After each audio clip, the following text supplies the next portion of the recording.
Hello guys, എല്ലാവർക്കും entry technical എക്സാംസിൻ്റെ പുതിയ വീഡിയോയിലേക്ക് സ്വാഗതം.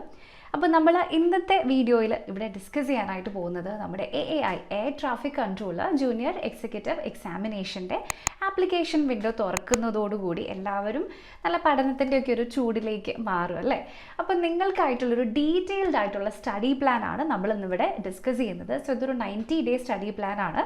അപ്പോൾ ആക്ച്വലി നമുക്കിതിലേക്ക് 90 ഡേയ്സ് കിട്ടുമോ എന്ന് നമുക്കറിയില്ല. അതുകൊണ്ട് തന്നെ ഇതിൽ ഓരോ ദിവസവും ഇമ്പോർട്ടൻ്റ് ആണ്. ഓക്കെ, 90 ഡേയ്സിൽ ഫുള്ള് കവർ ചെയ്ത് ലാസ്റ്റത്തെ 30 ഡേയ്സ് മാക്സിമം റിഗ്രഷൻ അല്ലെങ്കിൽ മാക്സിമം മോക്ക് ടെസ്റ്റുകളും പ്രാക്ടീസും ചെയ്യാൻ വേണ്ടിയിട്ടാണ് നമ്മൾ ഈ ഒരു സ്റ്റഡി പ്ലാൻ നിങ്ങൾക്ക് വേണ്ടി ഡിസൈൻ ചെയ്തിരിക്കുന്നത്. അപ്പോൾ ഇതിൽ ഓരോ ദിവസവും ഇമ്പോർട്ടൻ്റ് ആണ്. ഓരോ ദിവസവും നിങ്ങൾ എന്തൊക്കെ ചെയ്യണമെന്ന് ഡീറ്റെയിൽഡ് ആയിട്ട് നിങ്ങൾക്ക് ഒരു ഐഡിയ തരുന്ന ഒരു ഡീറ്റെയിൽഡ് ഗൈഡഡ് സ്റ്റഡി പ്ലാൻ ആണ് നമ്മളിന്നിവിടെ ഡിസ്കസ് ചെയ്യുന്നത്. ഓക്കെ, അപ്പോൾ എല്ലാവർക്കും നമ്മുടെ ഇന്നത്തെ വീഡിയോയിലേക്ക് സ്വാഗതം. സോ അപ്പോൾ ഈ എക്സാമിൻ്റെ സ്റ്റഡി പ്ലാൻ നമ്മൾ ഡിസ്കസ് ചെയ്യുമ്പോൾ ഇതിൻ്റെ സിലബസിനെ പറ്റി നമുക്കൊരു ഐഡിയ വേണം അല്ലേ. അപ്പോൾ പല വീഡിയോസിലും ഇതിനു മുമ്പ് സിലബസ് ഞാൻ ഡീറ്റെയിൽഡ് ആയിട്ട് പറഞ്ഞതുകൊണ്ട് ഓരോ ടോപ്പിക്കും എടുത്ത് ഇതെന്താണെന്ന് നമ്മൾ ഒന്ന് റൗണ്ട് പറഞ്ഞ് പിന്നെ സ്റ്റഡി പ്ലാനിലേക്ക് പോവുകയല്ല ചെയ്യുന്നത്. അത് ചിലപ്പോൾ നിങ്ങൾക്ക് വീഡിയോ ഭയങ്കര ലോങ് ആയിട്ട് വരും, ഭയങ്കര ചിലപ്പോൾ ബോറിംഗ് ആയിട്ടും തോന്നും. അപ്പോൾ നമ്മൾക്ക് എല്ലാവർക്കും അറിയാം സിലബസ് ഇവിടെ എന്താണ് വരുന്നതെന്നല്ലേ. Part A and part B എന്നിങ്ങനെ രണ്ട് ഭാഗങ്ങളാണുള്ളത്. പാർട്ട് ബി എയിൽ നമുക്ക് മാത്സും റീസണിങ്ങും ഇംഗ്ലീഷും ജനറൽ അവയർനെസ്സും വരും. അപ്പോൾ ഈ 4 സബ്ജക്ട്സ് ജനറൽ ടോപ്പിക്സ് ആണ് പാർട്ട് എയിൽ വരുന്നത്. ഇനി പാർട്ട് ബിയിലേക്ക് പോകുമ്പോഴാണ് നമ്മുടെ കോർ സബ്ജക്ട്സ് ആയിട്ട് ഫിസിക്സും മാത്തമാറ്റിക്സും വരുന്നത്. അത് ഫിസിക്സും മാത്തമാറ്റിക്സും എന്ന് പറയുമ്പോൾ തന്നെ നിങ്ങൾ ഇപ്പോൾ ഡിഗ്രി ലെവൽ എക്സാം ആണെങ്കിൽ പോലും ഡിഗ്രിയിൽ പഠിച്ച മാത്സും ഫിസിക്സും അല്ല, നിങ്ങളുടെ 11th and 12th ബേസിക്സ് ആണ് നിങ്ങളുടെ ക്വസ്റ്റ്യൻ പേപ്പറിൽ കൂടുതലും ചോദിക്കും. ഓക്കെ, അപ്പോൾ 90 ഡേയ്സ് ആയിട്ടുള്ള നമ്മുടെ ഈ സ്റ്റഡി പ്ലാൻ നമുക്കിവിടെ ഡിസ്കസ് ചെയ്യാം. അപ്പോൾ നമ്മളിവിടെ പ്രധാനമായിട്ടും ഈ സ്റ്റഡി പ്ലാനിനെ 3 ഭാഗങ്ങളായിട്ടാണ് ഡിവൈഡ് ചെയ്തിരിക്കുന്നത്. നമുക്കതിനെ 3 ഫേസസ് ആയിട്ട് ഡിവൈഡ് ചെയ്തിരിക്കുന്നു എന്ന് നമുക്ക് വേണമെങ്കിൽ പറയാം.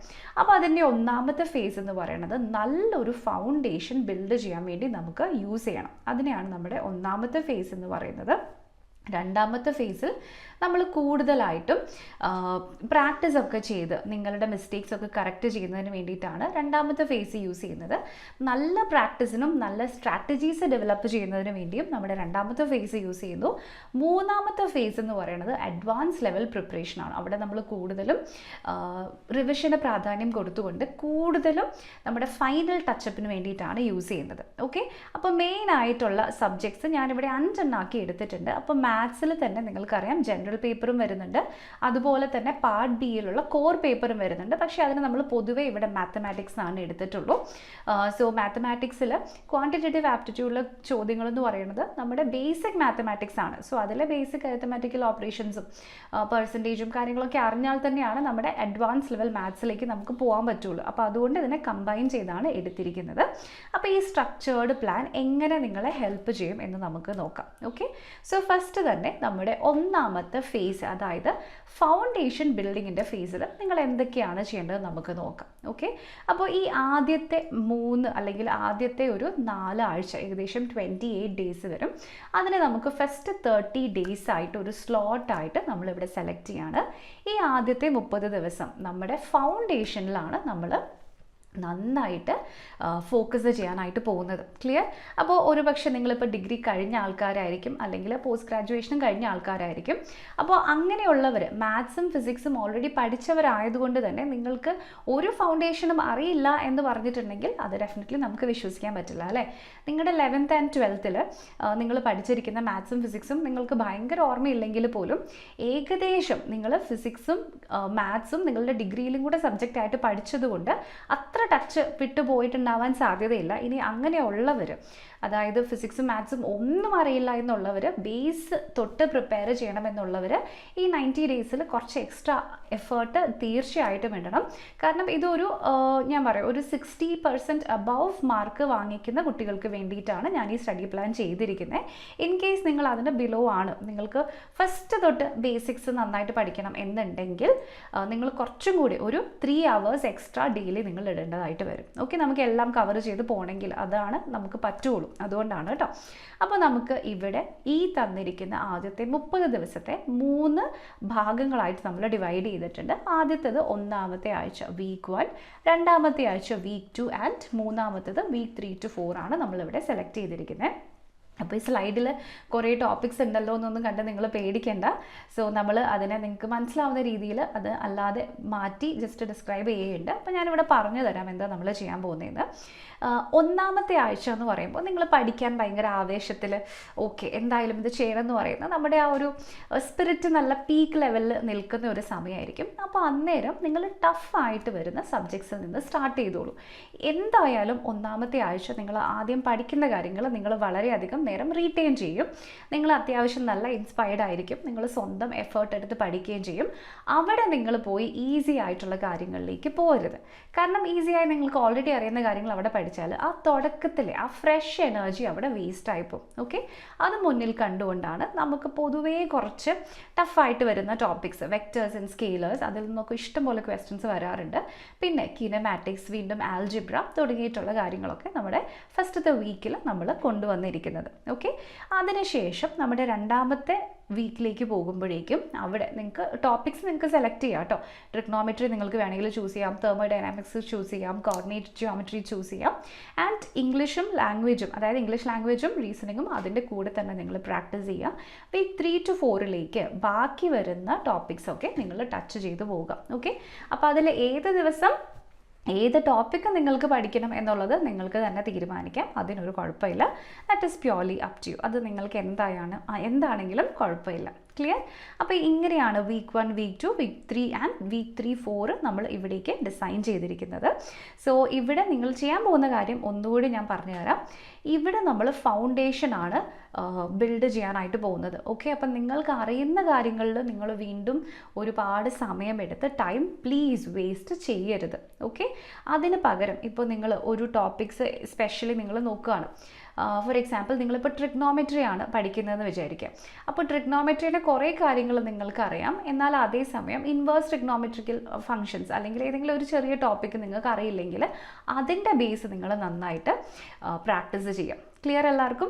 ഇനി മേ ബി നിങ്ങൾക്ക് ഇംഗ്ലീഷ് ലാംഗ്വേജ് നന്നായിട്ട് അറിയാം, പക്ഷേ ഇംഗ്ലീഷ് ലാംഗ്വേജിലെ എറർ ഡിറ്റക്ഷൻ ആ ഒരു കേസിൽ നിങ്ങൾക്ക് അധികം അറിയില്ല എന്നുണ്ടെങ്കിൽ അതിൽ നിങ്ങൾ ഫോക്കസ് ചെയ്യാം. ഓക്കെ, ഇനി മേ ബി നിങ്ങൾ ഫിസിക്സ് ആണ് പഠിക്കുന്നതെന്ന് വിചാരിക്കുക. സോ ഫിസിക്സിനകത്ത് ഇലക്ട്രോ മാഗ്നറ്റിസം ആണ് പഠിക്കുന്നത്. അപ്പോൾ അതിനകത്ത് കുറച്ച് ലോസ് ഉപയോഗിച്ചിട്ട് ക്വസ്റ്റ്യൻസ് ചെയ്യുന്നത് നിങ്ങൾക്കറിയില്ല. സോ അതിൽ നിങ്ങൾ ഫോക്കസ് ചെയ്യുക. നിങ്ങൾക്ക് എന്താണോ അറിയാത്തത് ആ ഫൗണ്ടേഷൻ അവിടെ ഒരു ഹോൾസും ഇല്ലാതെ കംപ്ലീറ്റ് ആയിട്ട് ബിൽഡ് ചെയ്യാൻ വേണ്ടി നിങ്ങൾ ഫോക്കസ് ചെയ്യുക. ഇതാണ് നിങ്ങളുടെ ആദ്യത്തെ ഒരു മാസത്തെ അല്ലെങ്കിൽ 30 ഡേയ്സിലുള്ള ജോലി എന്ന് പറയുന്നത്. അപ്പോൾ ഈ പാർട്ട് എയിലെ 4 സബ്ജക്ട്സിൻ്റെയും പാർട്ട് ബിയിലെ 2 സബ്ജക്ട്സിൻ്റെയും ബേസിക്സ് കവർ ചെയ്യാനുള്ള നിങ്ങളുടെ സമയമാണ് ആദ്യത്തെ 30 ഡേയ്സ്. ഓക്കെ, അതിൽ ഞാൻ ജസ്റ്റ് ഇങ്ങനെ റാൻഡം ആയിട്ട് ടോപ്പിക്സ് വെച്ചു എന്നേ ഉള്ളൂ. ഇപ്പോൾ സ്റ്റാറ്റിസ്റ്റിക്സ് 3-ാമത്തെ ആഴ്ച നിങ്ങൾക്ക് പഠിക്കണം എന്നില്ല. സ്റ്റാറ്റിസ്റ്റിക്സ് ആണ് ഏറ്റവും ടഫ് എനിക്ക്. അതുകൊണ്ട് എനിക്ക് അത് ആദ്യം തന്നെ പഠിക്കണം എന്ന് വെച്ചാൽ നിങ്ങൾക്ക് ഡെഫിനറ്റ്ലി സ്വാപ്പ് ചെയ്യാം, ഒരു പ്രശ്നമില്ല. നിങ്ങൾക്ക് ഇഷ്ടമുള്ള രീതിയിൽ നിങ്ങൾക്ക് പഠിക്കാം. ഓക്കെ, ഇതാണ് അതിൻ്റെ ഒരു ഔട്ട്ലൈൻ. ഈ രീതിയിലാണ് നിങ്ങൾ പഠിക്കേണ്ടത് എന്ന് മാത്രം. ഓക്കെ, ഇനി നമ്മുടെ രണ്ടാമത്തെ ലെവൽ എന്ന് പറയുന്നത് പ്രാക്ടീസും സ്ട്രാറ്റജിയും. സോ നിങ്ങൾ ഫസ്റ്റത്തെ ലെവലിൽ അല്ലെങ്കിൽ ഫസ്റ്റത്തെ ഫേസിൽ നിങ്ങൾ മാക്സിമം ക്വസ്റ്റ്യൻസ് വർക്കൗട്ട് ചെയ്യണം, അല്ലെങ്കിൽ മാക്സിമം മോക്ക് ടെസ്റ്റ് എടുക്കണം എന്ന് ഞാൻ നിങ്ങളോട് ഒരിക്കലും പറയില്ല. കാരണം നിങ്ങൾക്കൊരു കോൺസെപ്റ്റ് അറിയാതെ നിങ്ങൾ അതിൻ്റെ മോക്ക് ടെസ്റ്റിലേക്ക് പോയിട്ടുണ്ടെങ്കിൽ ക്വസ്റ്റ്യൻസ് കണ്ട് നിങ്ങളുടെ കോൺഫിഡൻസ് താഴേക്ക് പോവുകയുള്ളൂ. അതൊരിക്കലും നിങ്ങളെ അപ്ലിഫ്റ്റ് ചെയ്യില്ല. അപ്പോൾ അതുകൊണ്ട് നമ്മളിവിടെ എന്താ ചെയ്യുന്നതെന്ന് വെച്ചിട്ടുണ്ടെങ്കിൽ ഈ രണ്ടാമത്തെ ഫേസിലാണ് നമ്മൾ കൂടുതലും പ്രാക്ടീസിലേക്ക് പോകുന്നത്. ആദ്യത്തെ ഫേസിൽ നിങ്ങൾ നോർമലായിട്ട് ഉള്ള കോൺസെപ്റ്റ്സ് ഒക്കെ ആ ഗ്യാപ്സ് ഒക്കെ ഫില്ല് ചെയ്ത് കഴിഞ്ഞ് ഒരു ഓവറോൾ ഐഡിയ നിങ്ങൾക്ക് ഉണ്ടാകും. ഇനി വരുന്ന 31st ഡേ തൊട്ട് 60 ഡേയ്സ് വരെയാണ് നമ്മൾ പ്രാക്ടീസ് ചെയ്യാൻ പോകുന്നത്. സോ പ്രാക്ടീസ് ചെയ്യുന്ന സമയത്തും ചില കേസസിൽ നിങ്ങൾക്ക് ക്വസ്റ്റ്യൻസ് സ്റ്റക്ക് ആകും, മനസ്സിലാകില്ല, സോൾവ് ചെയ്യാൻ അറിയില്ല. അങ്ങനെ വരുമ്പോഴും പേടിക്കേണ്ട. ഇപ്പോഴും പ്രാക്ടീസിലൂടെ നിങ്ങൾക്ക് ഏതാണോ പിന്നെയും സ്റ്റക്കായി പോകുന്നത്, തെറ്റിപ്പോകുന്നത്, സോൾവ് ചെയ്യാൻ അറിയാത്തത്, ആ ബേസിക്സ് നിങ്ങൾക്ക് വീണ്ടും റിപ്പീറ്റഡ്ലി പഠിക്കാനുള്ള അവസരമാണ് ഈ വരുന്ന രണ്ടാമത്തെ ഫേസ് എന്ന് പറയുന്നത്. ക്ലിയർ എല്ലാവർക്കും? സോ ഇവിടെ നമ്മൾ ചെയ്യുന്നത് നിങ്ങളുടെ ആക്യുറസി കൂട്ടണം, സ്പീഡ് ഇംപ്രൂവ് ചെയ്യണം. പക്ഷേ അതിനൊക്കെ ബേസിക്കലി നമ്മൾ സ്റ്റാർട്ട് ചെയ്യുന്നത് നിങ്ങളുടെ പ്രോബ്ലം സോൾവിങ് എബിലിറ്റീസ് ബിൽഡ് ചെയ്യാനാണ്. സോ ഫസ്റ്റത്തെ ആ ഒരു 30 ഡേയ്സിൽ നിങ്ങൾ മേ ബി കുറേ തിയറി ആയിരിക്കും പഠിച്ചിട്ടുണ്ടാവുക. ഇങ്ങനെയായിരിക്കും അതിൻ്റെ ഡെറിവേഷൻ, അല്ലെങ്കിൽ ഇങ്ങനെയാണ് അതിൻ്റെ ആപ്ലിക്കേഷൻ നിങ്ങൾ പഠിച്ചിട്ടുണ്ടായിരിക്കും. പക്ഷേ നമ്മുടെ ക്വസ്റ്റ്യൻ പേപ്പറിലേക്ക് വരുമ്പോൾ അതെങ്ങനെ അപ്ലൈ ചെയ്യണം എന്ന് നിങ്ങൾ പഠിക്കാൻ പോകുന്നത് ഈ 31st ഡേ തൊട്ട് 60 ഡേയ്സ് വരെയാണ്. ക്ലിയർ? സോ പ്രോബ്ലം സോൾവിങ് എങ്ങനെയാണെന്ന് നിങ്ങൾക്ക് മനസ്സിലായി കഴിഞ്ഞാൽ പിന്നെ നിങ്ങൾക്ക് അതിൽ വർക്ക് ഓൺ ചെയ്ത് നിങ്ങളുടെ സ്പീഡ് ഇംപ്രൂവ് ചെയ്യാം, നിങ്ങളുടെ ആക്യുറസിയും ഇംപ്രൂവ് ചെയ്യാം. ഇതൊക്കെ നിങ്ങൾക്ക് ചെയ്യാനായിട്ട് പറ്റും. ക്ലിയർ എല്ലാവർക്കും? സോ ഇതാണ് നമ്മുടെ രണ്ടാമത്തെ മന്ത്, അല്ലെങ്കിൽ ഈ 31st ഡേ ടു 60 ഡേയിൽ നമ്മൾ ഫോക്കസ് ചെയ്യാനായിട്ട് പോകുന്നത്. അപ്പോൾ ഇവിടെയും ആദ്യത്തെ ആഴ്ച, രണ്ടാമത്തെ ആഴ്ച, വീക്ക് 7 and 8 ഇത് രണ്ടും നമ്മൾ ക്ലബ്ബാണ് ചെയ്തിരിക്കുന്നത്. സോ നിങ്ങളിവിടെ ചെയ്യേണ്ട കാര്യം, ആദ്യത്തെ ആഴ്ച വീണ്ടും സെക്കൻഡ് സൈക്കിൾ തുടങ്ങുമ്പോൾ നമ്മുടെ ഫസ്റ്റ് ഫ്രഷ് ആയിട്ട് വരുന്ന ടൈമാണ്. അപ്പോൾ കൂടുതലും നിങ്ങൾ അവിടെ ഇംഗ്ലീഷും റീസണിങ്ങും ഒന്നും ചെയ്യാൻ പോവാതെ ഇത്രയും കൂടെ ടഫായിട്ടുള്ള മാത്സും ഫിസിക്സിലും ഫോക്കസ് ചെയ്യാം. ഓക്കെ? സോ കൂടുതലും ഫിസിക്സിലും മാത്സിലും ഫസ്റ്റത്തെ ആ ഒരു ആഴ്ച ഫോക്കസ് ചെയ്യുക. എന്താണെന്ന് വെച്ചിട്ടുണ്ടെങ്കിൽ ഇത് മറ്റുള്ളതിനേക്കാളും കുറച്ചുകൂടെ ടഫറാണ്. നിങ്ങൾക്ക് തന്നെ അറിയാം, പാർട്ട് ബിയിലെ ഫിസിക്സും മാത്സും പാർട്ട് എയിനേക്കാളും കുറച്ച് ടഫറാണ്. സോ നിങ്ങളത് തുടങ്ങിയിട്ടുണ്ടെങ്കിൽ ഇൻ കേസ് നിങ്ങൾക്ക് അതിൽ കൂടുതൽ സമയം വേണമെങ്കിൽ ബാക്കി വരുന്ന ആ 60th ഡേ വരെ നിങ്ങൾക്ക് സമയമുണ്ട്. അതിനനുസരിച്ച് നിങ്ങൾക്ക് അഡ്ജസ്റ്റ് ചെയ്യാൻ പറ്റും. അതേസമയം 8ാമത്തെ ആഴ്ചയിലേക്ക് നിങ്ങൾ ഫിസിക്സും മാത്സും മാറ്റി വെച്ചാൽ പിന്നെ നിങ്ങൾക്ക് അവിടെ കൂടുതൽ ടൈം വേണമെങ്കിൽ അവിടെ സ്പെൻഡ് ചെയ്യാൻ നിങ്ങളുടെ കയ്യിൽ ടൈം ഇല്ലാതെ പോകും. ഓക്കെ? അപ്പോൾ അതുകൊണ്ടാണ് പറയുന്നത് വീക്ക് 5 ഫിസിക്സും മാത്സും നിങ്ങൾ കൂടുതലായിട്ടും ഫോക്കസ് ചെയ്യുക, അതിനുശേഷം ബാക്കിയുള്ള ടോപ്പിക്സിലേക്ക് പോവുക. ഓക്കെ? അപ്പോൾ ഇങ്ങനെയാണ് വീക്ക് 5 വീക്ക് 6 വീക്ക് 7 to 8 നിങ്ങളുടെ പഠനം നിങ്ങൾ മുന്നോട്ട് കൊണ്ടുപോകേണ്ടത്. ഓക്കെ? അപ്പോൾ ഇതാ ഇവിടെ വീക്ക് 5, വീക്ക് 6, വീക്ക് 7, വീക്ക് 8 ഇവിടെ കുറച്ച് ടോപ്പിക്സ് നമ്മൾ വെച്ചിട്ടുണ്ട്. പക്ഷേ ഞാൻ പറഞ്ഞല്ലോ, topics is purely up to. അത് നിങ്ങൾക്ക് ഇഷ്ടമുള്ള ടോപ്പിക്സ് നിങ്ങൾ സെലക്ട് ചെയ്താൽ മതി. ഇത് നിങ്ങൾക്കൊരു ഐഡിയ കിട്ടാൻ വേണ്ടി നമ്മൾ വെച്ചു എന്ന് മാത്രമേ ഉള്ളൂ. ഓക്കെ? ഇനി അടുത്തത് നമ്മുടെ ഫൈനൽ വരുന്ന 61 ഡേയ്സ് ടു 90 ഡേയ്സ് ആണ്. സോ ഇവിടെ നിങ്ങൾ നിങ്ങളുടെ കോൺസെപ്റ്റ് റെഡിയാക്കാൻ അല്ല പോവേണ്ടത്, അല്ലെങ്കിൽ നിങ്ങൾക്ക് അറിയാത്ത ഒരു പുതിയ കാര്യവും നിങ്ങളിവിടെ പഠിക്കേണ്ട കാര്യമില്ല. 61st ഡേ തൊട്ട് 90th ഡേ വരെ നിങ്ങൾ ചെയ്യേണ്ടത് ഇത്രയേ ഉള്ളൂ. നിങ്ങൾ എന്തൊക്കെയാണോ പഠിച്ചത് അത് വീണ്ടും പ്രാക്ടീസ് ചെയ്ത് നിങ്ങളുടെ സ്പീഡ് ആൻഡ് അക്യുറസി കൂട്ടുക. അതുവഴി നിങ്ങളുടെ കോൺഫിഡൻസ് നന്നായിട്ട് ബിൽഡ് ചെയ്യാം. ഓക്കെ? സോ കോൺഫിഡൻസ് ബിൽഡിങ്ങിന് വേണ്ടിയിട്ടാണ് നമ്മളുടെ ഈ ലാസ്റ്റത്തെ സെഷൻ നമ്മൾ യൂസ് ചെയ്യുന്നത്. ക്ലിയർ? സോ ഇതിനു മുമ്പ് ഞാൻ പറഞ്ഞു നന്നായിട്ട് പ്രാക്ടീസ് ചെയ്യണമെന്ന് പറഞ്ഞു അല്ലേ? അതിൽ ഒരു പക്ഷേ നിങ്ങൾ യൂസ് ചെയ്തിട്ടുണ്ടാവുക സെക്ഷണൽ മോക്ക് ടെസ്റ്റുകളൊക്കെ ആയിരിക്കും. സെക്ഷണൽ മോക്ക് ടെസ്റ്റ് എന്ന് വെച്ചാൽ ഇപ്പം ജനറൽ ഇൻ്റലിജൻസ് ആൻഡ് റീസണിങ് ആ പാർട്ടിലെ ചോദ്യങ്ങൾ മാത്രം വരുന്ന ക്വസ്റ്റ്യൻസ് നിങ്ങൾ സോൾവ് ചെയ്തിട്ടുണ്ടാകും, മോക്ക് ക്വസ്റ്റ്യൻസ് ഒക്കെ. എന്നാൽ ഇവിടെ അടുത്ത ആഴ്ച തൊട്ട് നമ്മുടെ ലാസ്റ്റ് ഫേസിലേക്ക് പോകുമ്പോൾ വീക്ക് 9 തൊട്ട് തന്നെ നിങ്ങൾ ഫുൾ ലെങ്ത് വരുന്ന മോക്ക് ടെസ്റ്റുകൾ ഡെഫിനറ്റ്ലി ട്രൈ ചെയ്ത് സ്റ്റാർട്ട് ചെയ്യണം. ഓക്കെ? ഫുൾ ലെങ്ത് വരുന്ന മോക്ക് ടെസ്റ്റുകൾ ട്രൈ ചെയ്ത് നോക്കുക. എങ്കിൽ മാത്രമാണ് നിങ്ങൾക്ക് തന്നിരിക്കുന്ന 2 മണിക്കൂറാണ് നമ്മുടെ എക്സാം അല്ലേ, തന്നിരിക്കുന്ന ആ സമയത്തിൻ്റെ ഉള്ളിൽ നിങ്ങൾക്ക് ഇത്രയും കംപ്ലീറ്റ് ചെയ്യാൻ പറ്റുന്നുണ്ടോ എന്ന് നിങ്ങൾക്ക് അറിയുള്ളൂ. കാരണം നമ്മുടെ എക്സാമിൽ ഒരു സെക്ഷൻ കഴിഞ്ഞ് പിറ്റേ ദിവസം ഉച്ചയ്ക്ക് വേറെ സെക്ഷൻ അങ്ങനെയല്ല. ഇതിൽ ഈ പാർട്ട് എയും പാർട്ട് ബിയും ഒക്കെ ഒരുമിച്ചാണ് നടക്കുന്നത്. അത് 2 മണിക്കൂർ എക്സാം ഉള്ളൂ. സോ അറ്റ് എ സ്ട്രെച്ച് ഇത് ഫസ്റ്റ് തൊട്ട് ലാസ്റ്റ് വരെ ചെയ്യാൻ നിങ്ങൾ പഠിച്ചിട്ടുണ്ടെങ്കിൽ മാത്രമാണ് എന്തോരം ടൈമാണ് നിങ്ങൾക്ക് അവിടെ സേവ് ചെയ്യാൻ പറ്റുള്ളൂ. അല്ലെങ്കിൽ നിങ്ങൾ അറിയാതെ ടൈം വേസ്റ്റ് ആവുന്നുണ്ടോ, നിങ്ങൾ ഉദ്ദേശിച്ചതുപോലെ നിങ്ങളുടെ മോക്ക് ടെസ്റ്റ് സെക്ഷനിൽ കിട്ടിയതുപോലത്തെ സ്കോർ ഫുൾ ലെങ്ത്തിൽ കിട്ടുന്നുണ്ടോ എന്നൊക്കെ മനസ്സിലാക്കാൻ പറ്റുള്ളൂ. ഓക്കെ? ക്ലിയർ ആയല്ലോ എല്ലാവർക്കും? സോ അപ്പോൾ ആദ്യത്തെ ആഴ്ച നിങ്ങൾ മോക്ക് ടെസ്റ്റുകൾ ഫുൾ ലെങ്ത് മോക്ക് ടെസ്റ്റുകൾ എടുക്കുക. അപ്പോൾ ആദ്യത്തെ ആഴ്ച അത് കഴിഞ്ഞ് കഴിയുമ്പോൾ നിങ്ങൾക്ക് ഒരു ഐഡിയ കിട്ടും എങ്ങനെയാണ് ഞാനിവിടെ പെർഫോം ചെയ്യുന്നത്, എനിക്കിത് ശരിയാവുന്നില്ല. അങ്ങനെയാണെങ്കിൽ നിങ്ങളുടെ മൈനസ് പോയിൻറ്റ്സ് എന്തൊക്കെയാണ്, നിങ്ങൾക്ക് അതിൽ ഇമ്പ്രൂവ്മെൻറ്റ് ചെയ്യാനുള്ള ഏരിയാസ് എന്തൊക്കെയാണ് എന്നൊക്കെ വർക്ക് ചെയ്യാൻ നിങ്ങൾക്ക് ബാക്കിയുള്ള 3 ആഴ്ചയും കൂടെ കിട്ടും. ക്ലിയർ? സോ 9ാമത്തെ ആഴ്ച മാക്സിമം ഫുൾ ലെങ്ത് മോക്ക് ടെസ്റ്റുകൾ ചെയ്യുക. അതിനുശേഷം വീക്ക് 10 പോകുമ്പോൾ ആ പഠിച്ച മോക്ക് ടെസ്റ്റുകളിൽ നിങ്ങളുടെ പെർഫോമൻസ് അനലൈസ് ചെയ്ത് എന്തെങ്കിലും അവിടെ ഇവിടെയും റീടച്ച് ചെയ്യാനുണ്ടെങ്കിൽ അത് ചെയ്യുക. എത്ര പഠിച്ചിട്ടും ഓർമ്മ നിൽക്കാത്ത ഫോർമുലാസിന് വേണ്ടിയിട്ട് മേ ബി നിങ്ങൾ ഫ്ലാഷ് കാർഡ്സ് ഉണ്ടാക്കുകയോ അല്ലെങ്കിൽ എന്തെങ്കിലും ട്രിക്സ് ഉണ്ടാക്കുകയോ ഒക്കെ ചെയ്യുക. നെക്സ്റ്റ് വീക്ക് 11 and 12 ബാക്കി എല്ലാം കഴിഞ്ഞു, പുതിയതായിട്ട് ഒന്നും ചെയ്യാൻ പോകരുത്. വീക്ക് 11 and 12 നിങ്ങൾ പഠിച്ചിരിക്കുന്ന ക്വസ്റ്റ്യൻസ് നന്നായിട്ട് റിവൈസ് ചെയ്യുക. പിന്നെ എടുത്തു പറയാനുള്ള ഒരു കാര്യം, ചില ടോപ്പിക്സിന് മറ്റുള്ള ടോപ്പിക്സിനേക്കാളും വെയിറ്റേജ് കൂടുതലായിരിക്കും അല്ലേ. ഫോർ എക്സാമ്പിൾ ഇപ്പോൾ ഫിസിക്സിലാണെങ്കിൽ ഇലക്ട്രോ മാഗ്നറ്റിസമിൽ നിന്ന് ക്വസ്റ്റ്യൻസ് ഒത്തിരി വരും. ആ രീതിയിൽ നിങ്ങൾക്ക് കൂടുതൽ ക്വസ്റ്റ്യൻസ് വരുന്ന ടോപ്പിക്സ് ഏതൊക്കെയാണെന്ന് നോട്ട് ചെയ്തിട്ട് അതിന് വരുന്ന ആ വെയിറ്റേജ് അനുസരിച്ച് നിങ്ങൾ അതിന് ഒന്നും കൂടെ നന്നായിട്ട് പുഷ് കൊടുത്ത് അതിന് ഇച്ചിരിയും കൂടെ പ്രയോറിറ്റി കൊടുത്ത് പഠിക്കുക. ക്ലിയർ എല്ലാവർക്കും? അപ്പോൾ ഇതാണ് വീക്ക് 11 ടു വീക്ക് 12 നിങ്ങൾ ചെയ്യാനായിട്ട് പോകുന്നത്. ക്ലിയർ? സോ വീക്ക് 9 നിങ്ങൾ ചെയ്യേണ്ടത് ഫുൾ ലെങ്ത് മോക്ക് ടെസ്റ്റുകൾ മാത്രമാണ്. നൗ എന്തൊക്കെ പഠിക്കുന്നു അതെല്ലാം നിങ്ങൾ ചെയ്യുക. ഇനി ഇതിൻ്റെ കൂടെ തന്നെ ഒരു കാര്യം ശ്രദ്ധിക്കുക, നിങ്ങളുടെ കറണ്ട് അഫെയർസും ജനറൽ അവയർനെസ്സും അത് സ്ഥിരമായി റിവൈസ് ചെയ്തുകൊണ്ടിരിക്കുക, അത് മറന്നു പോകരുത്. നെക്സ്റ്റ് വീക്ക് 10 ഞാൻ നേരത്തെ പറഞ്ഞതുപോലെ ആ മോക്ക് ടെസ്റ്റിൽ നിന്ന് നമുക്ക് കിട്ടിയിരിക്കുന്ന ഇൻഫർമേഷൻ എന്തൊക്കെയാണോ അതെല്ലാം ഉപയോഗിച്ചുകൊണ്ട് നിങ്ങൾ വീണ്ടും മേ ബി പുതിയ ഫ്ലാഷ് കാർഡ്സ് ഉണ്ടാക്കുക, പുതിയ ട്രിക്സ് ഉണ്ടാക്കുക, ജസ്റ്റ് ആ മെമ്മറിയൊക്കെ റിറ്റെയിൻ ചെയ്യുക. വീക്ക് 11 പോകുമ്പോഴേക്കും ഹൈ വെയിറ്റേജ് വരുന്ന ക്വസ്റ്റ്യൻസ് നന്നായിട്ട് ഫോക്കസ് ചെയ്യുക. പിന്നെ വീക്ക് 12 പോകുമ്പോൾ വീണ്ടും പ്രോപ്പറായിട്ടുള്ള ഒരു മൈൻഡ് സെറ്റോടു കൂടി നിങ്ങളുടെ എക്സാമിന് പോകണം അല്ലേ. സോ റിവിഷന് മാത്രം നിങ്ങൾ അതിൽ ഇമ്പോർട്ടൻസ് കൊടുത്താൽ മതി, അതിനുശേഷം നേരെ നമ്മുടെ എക്സാമിലേക്ക് പോയാൽ മതി. ഓക്കെ, അപ്പോൾ ഇതൊക്കെയാണ് നമ്മൾ ഇവിടെ ഡിസ്കസ് ചെയ്യുന്നത്. ഈ ഒരു മെത്തേഡ് നിങ്ങൾ ഫോളോ ചെയ്യുകയാണെങ്കിൽ നിങ്ങൾക്ക് ഈസിലി നിങ്ങളുടെ ഫുൾ കവറേജ് കംപ്ലീറ്റ് ചെയ്യാനായിട്ട് പറ്റും. ഓക്കെ, സോ അപ്പോൾ ഇവിടെ നിങ്ങൾ ശ്രദ്ധിക്കുക, ഇവിടെ ഫിസിക്സും മാത്തമാറ്റിക്സും ഇത് രണ്ടുമാണ് ടെക്നിക്കൽ സബ്ജക്ട്സ് എന്ന് പറയുന്നത്. സോ ഇവിടെ നിങ്ങൾക്ക് പ്രോപ്പറായിട്ടുള്ള നല്ല അണ്ടർസ്റ്റാൻഡിങ് വേണം, നല്ല പ്രാക്ടീസും വേണം. പക്ഷേ ഫിസിക്സിലും മാത്സിലും ഒരു ക്വസ്റ്റ്യൻ 1 മാർക്കാണെങ്കിൽ അത് തന്നെയാണ് ഇംഗ്ലീഷിലും ഒരു ക്വസ്റ്റ്യൻ 1 മാർക്കായിട്ട് വരുന്നത്. ഓക്കെ, അപ്പോൾ മേ ബി ഇത് നിങ്ങൾക്ക് ടഫർ ആണെങ്കിൽ നമുക്ക് സെക്ഷണൽ കട്ട് ഓഫ് ഒന്നുമില്ല. സോ കൂടുതൽ ഈസി ആയിട്ട് നിങ്ങൾക്ക് വരുന്ന ഏരിയാസിൽ നിന്നും കൂടുതൽ മാർക്സ് സെക്യൂർ ചെയ്യാൻ നിങ്ങൾ എപ്പോഴും ട്രൈ ചെയ്യുക. ഓക്കെ, ഫിസിക്സിൽ ഒരു വലിയ ക്വസ്റ്റ്യൻ സോൾവ് ചെയ്താലും ചിലപ്പോൾ 1 മാർക്ക് തന്നെയാണ് കിട്ടുന്നത്. എന്നാൽ ഇംഗ്ലീഷിലൊരു ക്വസ്റ്റ്യൻ നിങ്ങൾ ആൻസർ ചെയ്യാൻ ജസ്റ്റ് വായിച്ചു നോക്കിയാൽ മതി അല്ലേ. അപ്പോൾ അവിടെയും നിങ്ങൾക്ക് 1 മാർക്ക് തന്നെയാണ് കിട്ടുന്നത്. അപ്പം ഫിസിക്സിൽ മേ ബി ഒരു 3 മിനിറ്റ്സ് എടുത്ത് ഒരു ക്വസ്റ്റ്യൻ സോൾവ് ചെയ്താൽ ഇവിടെ നിങ്ങൾക്ക് ഒരു 5 സെക്കൻഡ്സിൽ ക്വസ്റ്റ്യൻ്റെ ആൻസർ കിട്ടും. സോ ആ രീതിയിൽ ടൈം ബാലൻസ് ചെയ്തിട്ട് വേണം നിങ്ങൾക്ക് മാർക്ക് നേടാൻ. അപ്പോൾ അതിനനുസരിച്ച് നന്നായിട്ട് പ്രിപ്പയർ നിങ്ങൾ ചെയ്യണം. ഓക്കെ, അപ്പോൾ ഇതൊക്കെയാണ് നമ്മുടെ മൊത്തം സിലബസിൻ്റെ ഒരു ബ്രേക്ക് ഡൗൺ എന്ന് പറയുന്നത്. ഫിസിക്സിൽ മെക്കാനിക്സ് ഉണ്ടാവും, തെർമോഡൈനാമിക്സ് ഉണ്ടാവും, optics, waves, modern physics.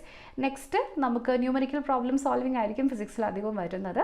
Electro magnetism തുടങ്ങിയിട്ടുള്ള ചില ടോപ്പിക്സിന് അധികം വെയിറ്റേജ് ഉണ്ട്. ഇനി മാത്സിൽ algebra, trigonometry, calculus, probability, statistics, coordinate geometry എല്ലാം ഉണ്ട്. ജനറൽ അവയർനെസ്സിൽ നിങ്ങൾക്ക് കാണാം കറണ്ട് അഫെയർസിന് അത്യാവശ്യം നല്ല വെയിറ്റേജ് ഉണ്ടാകും. പിന്നെ static, G K, aviation knowledge, general science, daily news paper reading. അപ്പോൾ ജി കെയിലേക്ക് പോകുമ്പോഴേക്കും കൂടുതലായും നമുക്ക് വരുന്നത് ഒരു നാഷണൽ ലെവൽ ഇമ്പോർട്ടൻസ് വരുന്ന ന്യൂസുകളാണ്. അപ്പോൾ നമ്മൾ കേരളം ശരിയാണ്, PSCയിൽ ചോദിക്കുന്ന പോലത്തെ ചോദ്യങ്ങൾ ഇവിടെ വരില്ല. കേരളത്തിൻ്റെ ജില്ലകളിൽ ബേസ്ഡ് ആയിട്ടുള്ള ചോദ്യങ്ങൾ അങ്ങനെ ഒന്നും വരില്ല. കംപ്ലീറ്റ്ലി നാഷണൽ ലെവൽ വരുന്ന ക്വസ്റ്റ്യൻസ് ആയിരിക്കും വരിക. പിന്നെ സെൻട്രൽ ഗവൺമെൻറ് ബേസ്ഡ് ക്വസ്റ്റ്യൻസും അധികം വരില്ല. നാഷണൽ ഹെഡ്ലൈൻസിൽ വരുന്ന അല്ലെങ്കിൽ ഇൻ്റർനാഷണൽ ഹെഡ്ലൈൻസിൽ വരുന്ന ഫേമസ് ആയിട്ടുള്ള അവാർഡ്സോ അല്ലെങ്കിൽ നമ്മുടെ ISRO പോലെയുള്ള സയൻസ് ആൻഡ് ടെക്നോളജിയിൽ വരുന്ന മുന്നേറ്റങ്ങളോ തുടങ്ങിയിട്ടുള്ള കാര്യങ്ങളൊക്കെ ആയിരിക്കും ഇതിൽ നമ്മളോട് ചോദിക്കുന്നുണ്ടാവുക. ക്ലിയർ? അപ്പോൾ റീസണിങ് നിങ്ങൾക്ക് അറിയാം, പൊതുവേ അത് എല്ലായിടത്തും കോമൺ സിലബസ് ആണ്, ഇംഗ്ലീഷിലും സെയിം തന്നെയാണ് വരുന്നത്. ക്ലിയർ? ഇനി അടുത്തത് നമ്മുടെ റിവിഷൻ സ്ട്രാറ്റജിയാണ്. സോ ശ്രദ്ധിക്കുക, നിങ്ങൾ എന്ത് പഠിക്കുന്നു അല്ലെങ്കിൽ ഇപ്പോൾ നിങ്ങൾ ഇത്രയും ദിവസം കൊണ്ട് പഠിച്ചു തീർത്തു നേരെ എക്സാമിന് പോകുന്നു അതിലല്ല കാര്യം. നിങ്ങൾ പഠിച്ചത് നിങ്ങൾക്ക് റീറ്റെയിൻ ചെയ്യാൻ പറ്റുന്നുണ്ടോ, അതിൻ്റെ മെമ്മറി നിങ്ങൾക്ക് റീറ്റെയിൻ ചെയ്യാൻ പറ്റുന്നുണ്ടോ എന്നുള്ളതാണ് ഏറ്റവും ഇമ്പോർട്ടൻ്റ് ആയിട്ടുള്ള കാര്യം. ഓക്കെ, സോ അതിനു വേണ്ടി നിങ്ങൾ ചെയ്യേണ്ടത് കൺസിസ്റ്റൻ്റ് ആയിട്ടുള്ള റിവിഷനാണ്. നിങ്ങളുടെ 1 മാസം നിങ്ങൾ ഫൗണ്ടേഷൻ ബിൽഡ് ചെയ്യണമെന്ന് ഞാൻ പറഞ്ഞു, അത് കഴിഞ്ഞ് അടുത്തയിലേക്ക് പോകുമ്പോഴേക്കും ആ ഫൗണ്ടേഷൻസിൻ്റെ ഒക്കെ റിവിഷൻ നടന്നിട്ടുണ്ടാകണം. ഓക്കെ, നിങ്ങൾ ഒരു ദിവസം എന്തൊക്കെ പഠിക്കുന്നോ നിങ്ങൾ ആ ദിവസം കിടക്കുന്നതിന് മുൻപ് മേ ബി 1.5 hours പഠിച്ചത് മുഴുവൻ റിവൈസ് ചെയ്യാൻ വേണ്ടി നിങ്ങൾ യൂസ് ചെയ്യണം. ഇല്ലെങ്കിൽ എന്താ പ്രശ്നം, നിങ്ങൾ പഠിക്കും പിന്നെ നിങ്ങളത് മറന്നുപോകും. എന്ന് വെച്ചാൽ ആ പഠിച്ചതിന് ഒരു യൂസും ഇല്ലാതെ ആയിപ്പോവും. ഓക്കെ, സോ അതുകൊണ്ടാണ് പറയുന്നത് നിങ്ങൾ എന്ത് പഠിച്ചാലും അത് മാക്സിമം നിങ്ങൾ റിവൈസും ചെയ്യണം. ക്ലിയർ? സോ കൺസിസ്റ്റൻറ്റ് റിവിഷൻ എന്ന് പറയുന്നത് വളരെ ഇമ്പോർട്ടൻ്റ് ആയിട്ടുള്ള ഒരു കാര്യമാണ്. ഇനി നേരത്തെ പറഞ്ഞതുപോലെ തന്നെ ആ ഓരോ വീക്കിലും ഡെയിലി പഠിച്ച കാര്യങ്ങൾ നിങ്ങൾ ഡെയിലി റിവൈസ് ചെയ്യുക, അതുകൂടാതെ വീക്ക്ലി പഠിക്കുന്നതും നിങ്ങൾ വീക്ക്ലി റിവൈസ് ചെയ്യാം. ഓക്കെ, അപ്പോൾ ഇതാണ് നമ്മുടെ മൊത്തം സ്റ്റഡി പ്ലാനിൻ്റെ ഒരു സമ്മറി എന്ന് പറയുന്നത്. ആദ്യം ഫൗണ്ടേഷൻ ഫേസാണ്. സോ ഫൗണ്ടേഷനിൽ നിങ്ങൾ എന്തൊക്കെ പഠിക്കുന്നോ അത് ന്യൂ നോളജ് ആണെങ്കിൽ പോലും നന്നായിട്ട് പഠിക്കുക. എന്നിട്ട് അതിനുശേഷം അതിൽ നല്ല റിവിഷൻ കൊണ്ടുവരിക. വീണ്ടും അഡ്വാൻസ്ഡ് ഫേസ് റിവിഷനിൽ നിങ്ങൾ പ്രാക്ടീസിനാണ് ഫോക്കസ് കൊടുക്കുന്നത്.